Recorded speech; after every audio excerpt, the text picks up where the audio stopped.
Hey y'all. Hey, I'm back. I don't know what happened with the connection, but it gave up on me. But I was walking up and down this little strip in this park trying to find it, doing all of this. It was not working, so I decided to just finish and come back. So what I was saying was, you can escalate the situation in the moment if you are not taking care of yourself, if you do not take a break for yourself and figure out, how should I handle this? You can do that. Moms, you don't have to be on all the time. This is what we walk around like, we feel like, because it's true, right? It is true. Like doctors, like we're on call all the time, right? But even doctors, they're on call, they step away. You understand what I'm saying? They don't stay, right? They don't stay in the hospital 24/7. They step away and they have a break. But if you need me, I'm here, okay? And there's such thing as burnout, mom burnout.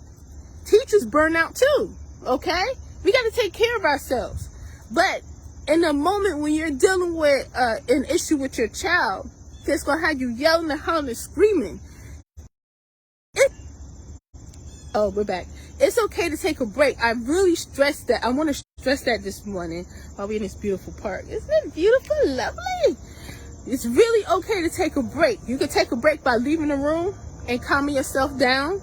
I like to go in my room when I'm overstimulated, and this don't have nothing to do with the yelling and screaming, but maybe it does. If I'm feeling overstimulated and I'm stressed, there's too much going on, and I go in my room and turn off the lights and just sit there. It's like it calms everything down. You know what I mean? And if I didn't take a break from things sometimes, like that, you know what I mean? Like we all in the living room and it's just too noisy.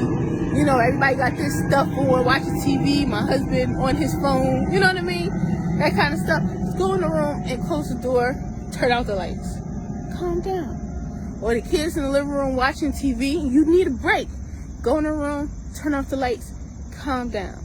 The kids coming in, because the way my kids are, it's like, as soon as I move, it's like that song, when I move, you move, just like that. I take a step, they take a step, okay? If I move to the right, they moving to the right. They right all the time. The oldest one too.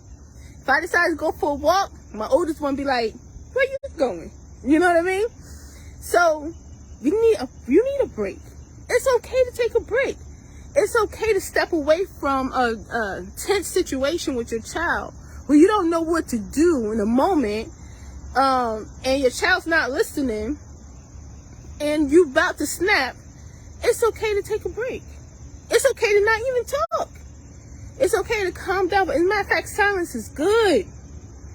And I talk to moms about that, because when you're caught up in it, that silence, you saying what you mean, you meaning what you say, and then you being quiet in the moment, they talking to themselves, and then they just realize that mom's not budging. But as long as they got you talking back and forth, that interaction, they feel like they might win over, right?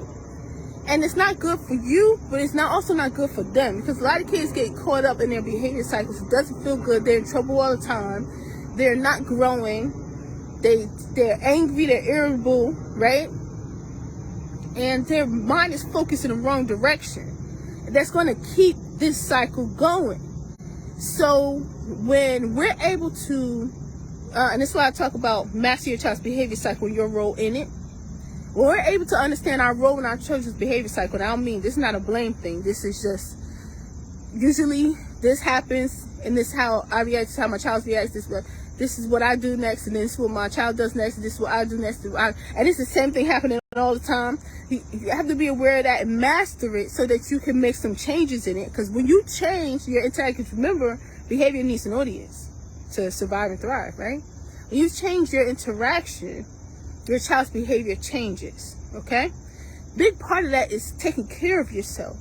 In a moment, stopping yourself before you get to there, start hollering and screaming. Or if you already start hollering and screaming, whoo, bring it down, honey. Bring it, right? Talking to yourself, bring it down, girl. Right? Like I do in the kitchen. Bring it down, girl. And what do I need right now? Because I done told my child what they need to be doing. What do I need to do right now for me? It's okay to take a break. It's okay to prioritize yourself in the moment. If they already got what they need and they just don't want to listen, how are they still a priority? Because the only thing they're trying to make a priority is what they're trying to get avoid doing, or trying to get you to back down and give in, you know. So how is that a priority? That's not a priority. The structure you put in place is a priority. You and your child's well-being is a priority. You keeping your mind straight and not cluttered with the foolishness is a priority, because you're way more effective.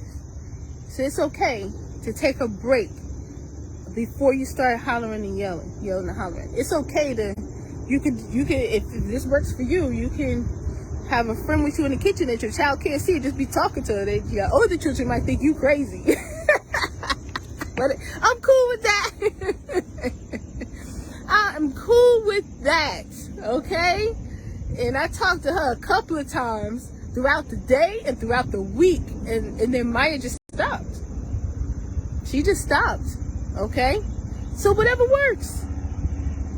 But no, the question, does yelling and hollering make you a bad mom? And see, I don't even look at it that way. That's why I just started talking about the solution to it, or what's actually happening in the moment. How did you even get to a point where you're yelling and hollering, and how to de-escalate from that, or how to de-stress so that you can get yourself back on good footing, and you can be talking calm all day but be way more effective, right, at getting your point across without even having to yell. How do we do that? Well, we gotta figure out why we yelled in the first place. We gotta figure out how we got there. And we gotta figure out what's working in the moment. What I need to do right now, so that this whole situation get under control, and so that I can take care of myself. And then this whole situation is gonna get under control if I'm okay, right? And if I'm okay, I'm really gonna make sure, like, my kid's gonna be okay. Because you think of yourself, you're their foundation. And when you learn how to control your own emotions, your child is learning how to control their own emotions too. But how can you do that if you're in the moment, you have not been taking care of yourself, you've been stressing, you haven't been sleeping, you know, you've been taking care of everybody else but yourself, and you deal with the same mess every day. Okay? That's how I look at it. The question, does that make you a bad mom? Do you love your child? Do you want the best for your child? Do you work for your child every day? Then how are you a bad mom? You're just having some troubles right now. You're just stressed right now. You just need to push that de-stress button. You need to get back on, because moms can have the same problem day after day, year after month, and year after year. They could be howling, screaming, and cussing at their kids because they never figured out what needs to happen right now. Why am I even in this situation? And what's going on with my child? What do I need to do to take care of myself? What does my child need to do to take care of myself? How does my child learn to function independently so we don't keep doing this mess every day? That's not what the focus is. The focus is blaming moms for calling you a bad mom. Okay, what's next? I don't like that. I don't like that at all, because that's not a solution. That's just people running off with the mouth and just saying whatever comes to mind. If you're a person, I'm a solution-focused person, okay? If you're a person that's bringing something to the table like a solution, because you see the whole entire problem, and you're looking at this whole issue holistically, in a way that both mom and child can grow, and the child can grow out of this problem. The problem is now eliminated, and they're doing better, and mom's feeling good and child's feeling good. If you're not focused on that, then your comments, your bad mom comments, you should keep it to yourself. Okay? That's how I feel very strongly about that. I'm talking kind of strong right now because that's how I feel. That's how I feel. And I'm very defensive when it comes to moms. And because like I said, I know if mom's all right, then the baby's all right. And I'm not talking about moms who, like, everybody wanted to come and talk about abuse today, like abuse. I'm not talking about nothing extreme. I'm talking about, because I be looking at kids. I work with kids. I teach them how to take responsibility. I know a lot of kids even blame their moms. They blame their teachers. They come up with excuses as to why they're making bad choices. And then guess what? They don't change their behavior. And then guess what? Now they are in special education. And I know all kids aren't in special education for behavior. But the kids that I taught when I was teaching in Newark, New Jersey, they were in special education mainly for behavior, but they couldn't read either. You know what I mean? So this behavior is getting in the way of their academic success. And how do you get a kid to grow behaviorally and academically? They have to start taking responsibility, start making excuses, blaming everybody, and trying to get everybody else to take care of their problems and take responsibility for their stuff, right? So no. Ask yourself this: do you love your child? Will you do anything for your child? Do you think about your child day and night? Okay? Do you make sure your child is fed? Do you make sure that they have clothes on their backs? You know what I mean?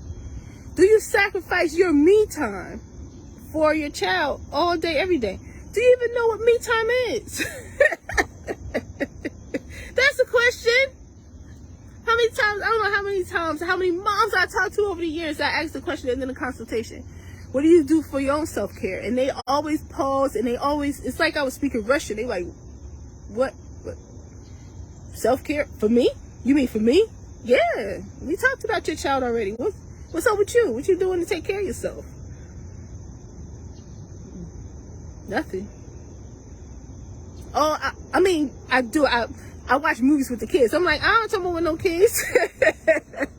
We talk about without the kids. You understand what I'm saying? Right? So, of course you're not a bad mom because you're yelling and screaming. Think about what the solution is. Think about why you're yelling. Become aware. Become aware before you get to that point to where you're hollering and screaming. Have a plan in place so that when you feel yourself starting to go there, you know how to stop it, reverse it, and take care of yourself in a moment, and then get your child under control at the same time. All right? And then if you start hollering and screaming, figure out a plan on how to de-stress and how to get yourself back on track. Let's have solutions here. Y'all not bad moms. Y'all bomb moms. That's why we be chatting. That's why you're on my email list. That's why you watch my videos, because you care about your child. You want to improve their behavior and literacy from home. You feel like nothing else is working. You've been trying to do this for a long time. You just want your child to be the best that they can be. So how in the world can you label yourself as a bad mom? Don't do it. Don't let other people do it either. Let them talk, but don't let them do it either. Okay? Take care of yourself. I got one last tip, because I've been talking for a long time. But I've been missed, like I said, I've been talking a long time because I've been home. We all been homesick. So I haven't been doing lives and stuff. I've been laid out. Your girl been laid out, okay? Take time in the morning and take time after the kids go to bed for just you. Hurry up and get those kids to the bed at night. Hurry up and get them kids in the bed. Because after they go to sleep, it's grown-up time. That's Sharita time, okay? That's it. Whatever your name is, that's your time. That's not mom time anymore. Of course, you're always, like I said, you're a doctor. You're like a doctor on call. You're always on call. You're always there if your kids need something. You're always gonna be. I mean, you are. But that doesn't mean that you need to neglect yourself and not take any time for yourself. You need that. You need to just calm down from the day. You need to reflect. You need to prepare yourself mentally for the next day. You need to prepare yourself to wind down and rest. What's your rest routine at night, honey? Them kids got to be in the bed. And then wake up in the morning an hour before them. Get your mind ready for the day. Clear your head. I promise you, you're going to be better able to deal with whatever your kids have to throw at you. And I know this from personal experience, honey. Personal experience. Okay? Because at night, I pull out my phone, I hit that record button, and I talk about what I accomplished that day. You know, what I'm proud of myself that I did. Because it was, like I said, I was very depressed. I went through a very deep depression at one point. So it was very difficult for me to do even the simplest things. So I have to always celebrate. Like, I'm proud of myself. Look what I did today. One of the things that I was saying is this. I did my own nails, a dip powder. Nails for the first time. You know, this is the first time. I know I'm going to keep getting better. But I did it. Okay? So at night, I talk about stuff like that. Or if a new student got started in my program, or if I got a really good report from a mom, or if I helped the students conquer their multiplication or their reading, or a hard math problem, or improved on a reading problem, or got a good report from a teacher, you know, or something exciting happened with my kids, or something wonderful and sweet happened with my husband. I talk about that. I reflect on the good things that happened that day. And I talk about what I want to accomplish in the near future and the next day. I have a list. I talk it all out. And in the morning, I do the same thing. I do the same thing. And then, you know, throughout the day, I press play and I just listen to myself to keep my mind right. Okay? So that's me taking time for myself. And also, y'all see me out here. I might call this my exercise, but it's true. I wanted to exercise more, so I got this from Amazon. Look at this. It's a little exercise shirt and some pants, and I got a bunch of them because I thought somebody said a mom couldn't find time to exercise. What? Man, I got a whole bunch of them, so that's my outfit. That's my regular outfit, so that I'm always ready to do some walking, to do some yoga, to go to the gym and walk on the treadmill if I want to. You know what I mean? Do some African dance, so I don't have to think about what I'm wearing, right? So just take care of yourself. Make your own self-care a priority, and you won't be yelling and hollering as much. That's it. We got it. That's what I was trying to say this whole time. That's what I was trying to say this whole time. No, you're not a bad mom. Take care of yourself. You're a good mom because you take care of your kids good. It's just you get overwhelmed, and people do get overwhelmed. Don't beat yourself up. Take good care of yourself, and you'll get less overwhelmed and less stress. I love y'all so much. Thank you for spending time with me today. Thank you for hanging and watching the second video after the first one died because of poor connection, right? And just have a beautiful day. And I'm still wishing y'all children the best school year you ever had. For more information, go to growthinstitute.mykajabi.com. That's GROWTH, honey, institute.mykajabi.com. Believe in yourself, believe in your child, honey, and always remember that growth is unlimited. Peace.